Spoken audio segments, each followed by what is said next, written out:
May I come in?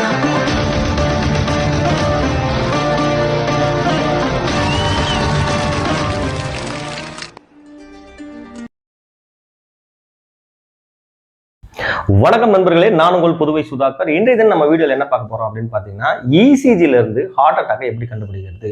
இப்போ நீங்க ஒரு இசிஜியை பார்க்குறீங்க, பார்த்த உடனே இந்த பேஷண்ட்டுக்கு ஹார்ட் அட்டாக் தான் வந்திருக்குன்னு நமக்கு தெரிஞ்சதுன்னா அது எவ்வளோ யூஸ்ஃபுல்லாக இருக்கும் யோசிச்சு பாருங்க. இப்போ நம்ம யாராவது ஒரு நண்பர்களுக்காகவோ தெரிஞ்சவங்களுக்காகவோ இல்லை ஃப்ரெண்ட்ஸுக்காகவோ ஆஃபீஸில் வேலை செய்யக்கூடிய கொலீக்காகவோ திடீர்னு ஒரு செஸ்ட் பெயின் சொல்கிறாங்க, அவங்க கூட போகிறோம், இசிஜி எடுக்கிறோம். ஒரு சாதாரண சின்ன கிளினிக்கில் இசிஜி எடுக்கும்போது இசிஜியில் என்ன இருக்குன்னு நமக்கு தெரியாது. அங்கே இருக்கிற டாக்டர் வந்து பொதுநல மருத்துவராக இருக்கலாம், ஒரு கார்டியாலஜி டாக்டராக இல்லாமல் இருக்கலாம். இப்போ இசிஜியை பார்க்கும்போது ஒரு ஹார்ட் அட்டாக் வந்திருக்குன்னு நமக்கு தெரிஞ்சதுன்னா உடனடியாக ஒரு முதலுதவி செய்யறதுக்கு அது எவ்வளோ உதவியாக இருக்கும் யோசிச்சு பாருங்க. அதற்கான முக்கியமான ஒரு வீடியோ தான் இன்றைய வீடியோவில் நம்ம பார்க்க போகிறோம்.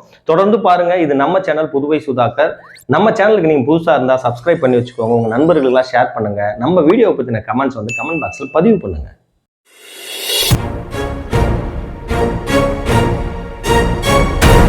இசிஜி எடுத்து பார்க்குறோம், ஒரு ஹார்ட் அட்டாக் தான் வந்திருக்குது அப்படின்றத நம்மளால் எப்படி அசஸ் பண்ண முடியும்? ஏன்னு கேட்டிங்கன்னா, ஹார்ட் அட்டாக் வந்திருக்குது நம்ம முழுசாக தெரிஞ்சாதான் அடுத்த கட்டமாக ஃபர்ஸ்ட் எய்ட் என்ன பண்ணலாம், பேஷண்ட்டை எந்த ஹாஸ்பிட்டலுக்கு நம்ம ஷிஃப்ட் பண்ணலான்றதெல்லாம் தெரிஞ்சுக்கலாம். ஹார்ட் அட்டாக்னா முதல்ல என்ன, அதை முதல்ல தெரிஞ்சுக்கலாம். ஹார்ட் அட்டாக் அப்படின்னு பார்த்தீங்கன்னா, ஹார்ட்டுக்கு செல்லக்கூடிய இரத்த குழாய், அதாவது ஆர்டரி அப்படின்னு சொல்லுவோம். ஹார்ட்டுக்கு செல்லக்கூடிய ஆர்டரிக்கு பேர் கரோனரி ஆர்டரி. 3 விதமான பிரான்ச்சஸ் இருக்கு கரோனரி ஆர்டரியை. Right coronary artery, left coronary artery, circumflex அப்படின்னு சொல்லுவாங்க. இப்படி செல்லக்கூடிய இந்த 3 கரோனரி ஆர்டரியில் எங்கேயாவது ஒரு அடைப்பு இருக்கும் பட்சத்தில் அந்த அடைப்பு வந்து 100% ரீச் பண்ணும்போது பிளட் வந்து ஹார்ட்டுக்கு சரிவர கிடைக்காது. அந்த சூழ்நிலையில் தான் ஹார்ட் அட்டாக் வருது. ஸோ இப்படி வரக்கூடிய இந்த ஹார்ட் அட்டாக்கு இசிஜியில் எப்படி தெரியும், அதை பற்றி தான் நம்ம முழுக்க பார்க்க போகிறோம். தொடர்ந்து பாருங்க. இப்போ ஹார்ட் அட்டாக் பற்றின இசிஜி நம்ம முதல்ல தெரிஞ்சுக்கணும் அப்படின்னா, நார்மல் இசிஜி எப்படி இருக்குன்னு நமக்கு தெரியணும். நம்ம சேனலில் நார்மல் இசிஜி பற்றி நிறைய பதிவு பண்ணியிருக்கிறோம். பார்க்காதவங்க சென்று பாருங்க. இசிஜி எப்படி முதல்ல ஐடென்டிஃபை பண்ணலாம், ஒரு இசிஜி நார்மலா இல்லையா, வெறும் 15 மினிட்ஸ்ல எப்படி நீங்கள் கண்டுபிடிக்கலாம் அப்படின்ற பற்றின பதிவு எல்லாமே நம்ம பண்ணியிருக்கிறோம். தொடர்ந்து வாட்ச் பண்ணுங்க. இப்போ நீங்க பார்க்கக்கூடிய இந்த இசிஜி பார்த்தீங்கன்னா ஒரு நார்மல் இசிஜி. நார்மல் இசிஜி நீங்க பார்க்குறீங்கன்னா உங்களுக்கு என்னென்ன விஷயங்கள் முதல்ல தெரியணும் அதை வந்து ஒரு ஷார்ட்டா பார்த்துடலாம். அதாவது நார்மல் இசிஜியில் மொத்தம் 12 சேனல் இருக்கும். என்னென்ன channel? Lead 1, 2, 3, AVR, AVL, AVF and V1 to V6 அப்படின்னு சொல்லக்கூடிய 12 சேனல் இருக்கும். இப்போ ஆர்டரியில் எத்தனை ஆர்டரி சொன்னால் மொத்தம் 3 artery. Right coronary artery, left coronary artery, circumflex பிரான்ச்னு சொன்னேன். இப்போ நீங்கள் பார்க்கக்கூடிய இந்த டேபிள் உங்களுக்கு ரொம்ப கிளியராகவே தெரியும்.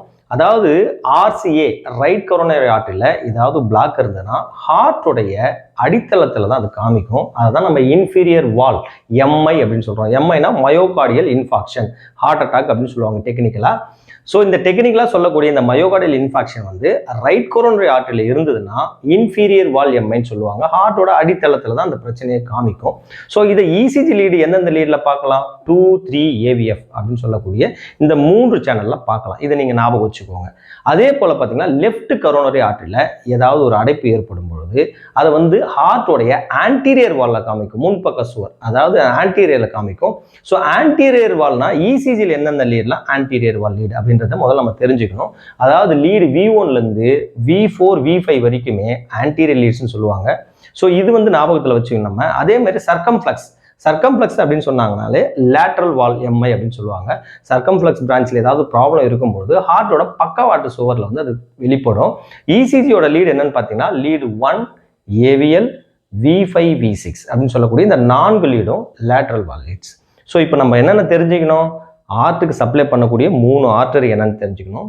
இந்த 3 ஆர்டரியில் ஏதாவது ஒரு ஆர்டரியில் ப்ராப்ளம் வருது சப்போஸ் அப்படின்னா இசிஜியில் எந்த லீட்ஸில் நம்ம பார்த்து தெரிஞ்சுக்கணும் அப்படின்றது தான் முக்கியமான விஷயம்.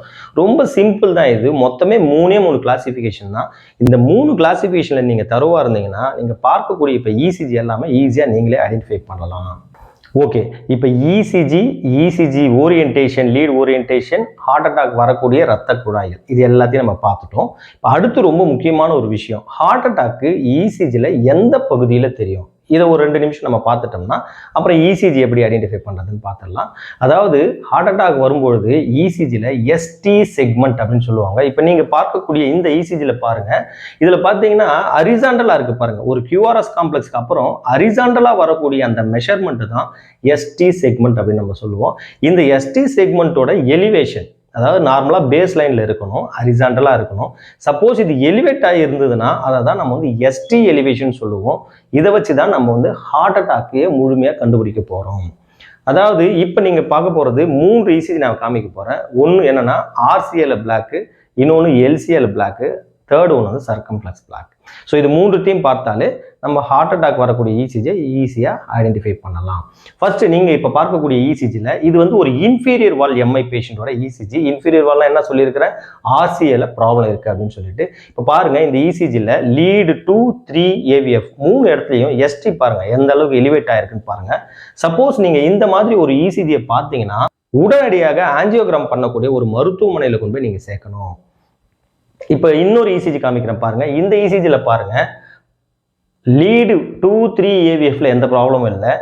லீடு V1 to V4ல எஸ்டி எப்படி எலிவேட் ஆயிருக்கு பாருங்க. ஸோ இப்படி ST elevation lead V1 to V6 இருந்தா அது என்னன்னு சொல்லுவோம், நம்ம ஆன்டீரியர் வால் எம்ஐன்னு சொல்லுவோம். யூஸ்வலாக பார்த்தீங்கன்னா லீடு V1 to V4 வரைக்கும் தான் இருக்கும் ஆன்டீரியர் வால்னா.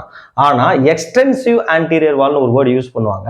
அப்படி இருக்கக்கூடிய சூழ்நிலையில் நீங்கள் பார்த்தீங்கன்னா இசிஜி எப்படி இருக்கும் அப்படின்னு பார்த்தீங்கன்னா இசிஜி வந்து முழுமையாக V6 வரைக்குமே உங்களுக்கு வந்து எலிவேஷன் இருக்கும் அப்படின்னு சொல்லலாம். அடுத்து கடைசியாக நம்ம பார்க்க போகிற எம்ஐ என்ன அப்படின்னு பார்த்தீங்கன்னா லேட்ரல் வால் எம்ஐ. அதாவது லேட்ரல் வால் எம்ஐன்றது என்ன அப்படின்னு பார்த்தீங்கன்னா இசிஜியோட லீட்ஸில் லீடு 1, ஏவிஎல், V5, V6 இருக்கக்கூடிய இந்த 4 லீட்லையுமே உங்களுக்கு ஏதாவது சேஞ்சஸ் வந்ததுன்னா அதை தான் லேட்ரல் வால் எம்ஐன்னு சொல்லுவோம். இப்போ பாருங்கள் இந்த இசிஜியில் எஸ்டி எலிவேஷன் பாருங்கள் லீடு 1, ஏவிஎல், V5, V6 4 லீட்ஸ்லையுமே இருக்குது. சப்போஸ் நீங்கள் இப்படி பார்த்தீங்கன்னா இதை வந்து லேட்ரல் வால் எம்ஐ, எம்ஐனா மயோகார்டியல் இன்ஃபார்க்ஷன். லேட்ரல் வால் எம்ஐ அப்படின்னா லேட்ரல் வாலில் ஹார்ட் அட்டாக் வந்திருக்கு. இதற்கான காரணம் என்ன அப்படின்னு பார்த்தீங்கன்னா சர்க்கம்ஃப்ளெக்ஸ் பிரான்ச்சில் ப்ராப்ளம் இருக்குது, சர்க்கம்ஃப்ளெக்ஸ் ஆர்டரியில் அடைப்பு இருக்குது அப்படின்றத நம்ம தெரிஞ்சுக்கலாம்.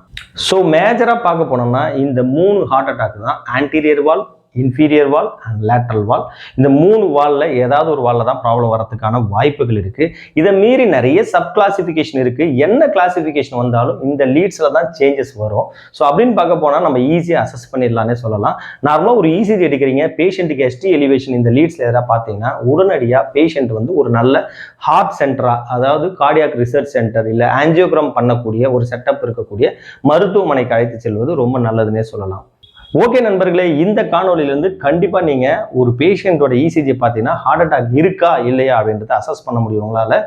தொடர்ந்து பாருங்கள், இது நம்ம சேனல் புதுவை சுதாகர். மீண்டும் இதே போன்ற ஒரு அற்புதமான காணொலியில் நான் உங்களை சந்திக்கிறேன். நான் உங்கள் புதுவை சுதாகர். நன்றி, வணக்கம்.